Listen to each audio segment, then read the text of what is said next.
राम जी के नाम की कृपा है। अकबर खींच गया, डाल दो इनको जेल में, पता चलेगा राम नाम की क्या कृपा होती है महाराज। गोसाई जी को कारागार में बंद कर दिया गया। एक चीज कहूं, जीवन में आई समस्या को जो तपस्या में बदल ले उसी को साधु कहते हैं, उसी का नाम साधु। और तपस्या को जो समस्या की तरह ले वही भोगी, और जो समस्या को तपस्या की तरह ले वही योगी महाराज। गोसाई जी बोले इसमें कौन सी बड़ी बात, चलो अवकाश लग गया तो अयोध्या कांड का मंगलाचरण,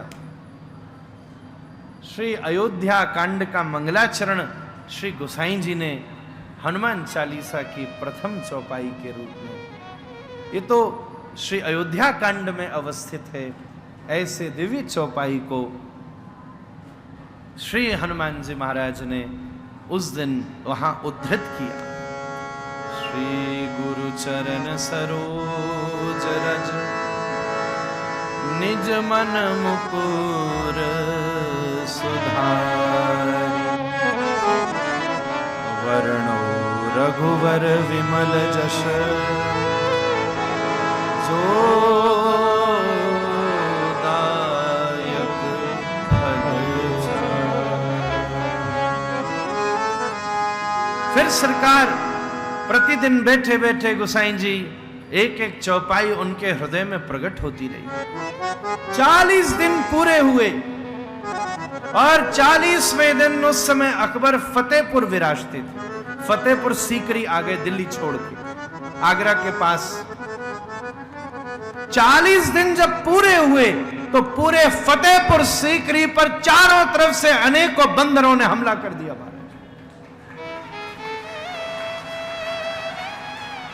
ऐसी उथल पुथल मचाई महाराज, घुस गए सब जगह। भंडार रखा था जहां अकबर का, लंका दहन, चारों तरफ हल्ला मच गया। कमरान में घुस गए, कपड़ा फाड़ दिए लोग उनके। बस ये बात थी, उन दिनों फ्रूटी नहीं आई थी महाराज। वृंदावन में तो आई गई, बस यही बात है, फ्रूटी नहीं आई थी। फ्रूटी नहीं आई थी इसलिए उनकी करम फूटी। सब महाराज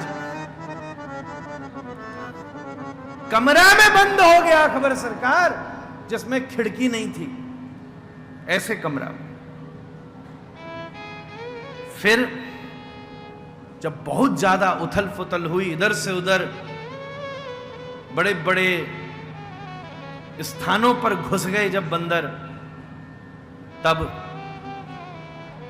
इस्लाम धर्म का जो एक मुखिया था वहां, हाफिज जिसको बोलते हैं उनके यहां, हाफिज जो कुरान की का पढ़ाई पढ़ाई, उस हाफिज ने अकबर को जाकर ये कहा कि ये रहम, ये कोहराम ऊपर वाले ने मचाया है, ये सामान्य नहीं है।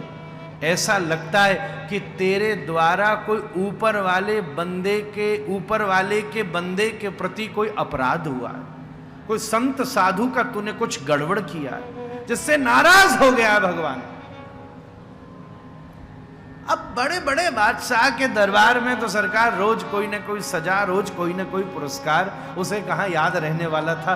पर जब हाफिज ने यह बात कही, अकबर चौंका। हाँ, ठीक 40 दिन पहले मैंने एक बहुत बड़े संत को सजा दी थी, कहा तुरंत जाके माफी मांग। कहते अकबर स्वयं जेल तक गया, गोसाई जी के चरणों में गिरकर माफी मांगी। गोसाई जी ने बाहर आके आसमान की तरफ देखकर हर बानर को हाथ जोड़ा और 15 ही मिनट में सारे बानर लौटकर जने कहां गायब हो गई कि जैसे आइए नहीं।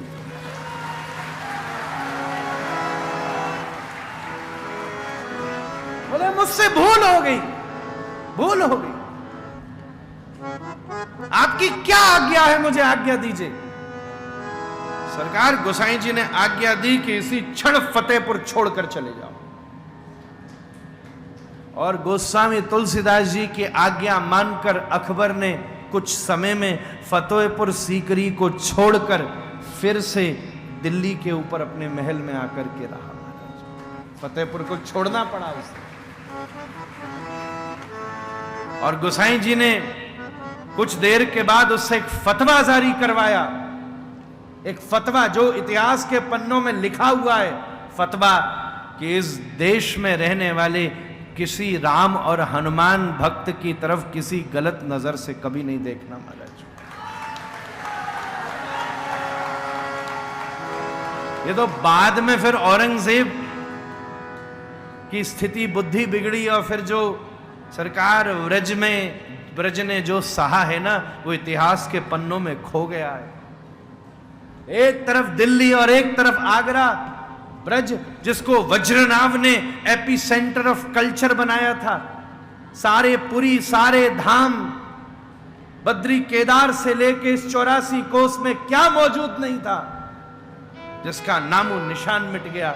ये तो हमारे श्री चैतन्य महाप्रभु आए, श्री वल्लभ महाप्रभु आए, श्री स्वामी हरिवंश जी आए, श्री हरिराम व्यास के वंशज पधारे, श्री हरिराम व्यास जी आए। ऐसे ऐसे महापुरुषों ने पधार कर फिर से वृंदावन और व्रज की उद्घोष कराया। चैतन्य महाप्रभु आकर बोल पड़े, राधा कुंड श्याम कुंड गिरी गोवर्धन और मधुर मधुर वंशी बाजे, यही तो वृंदावन,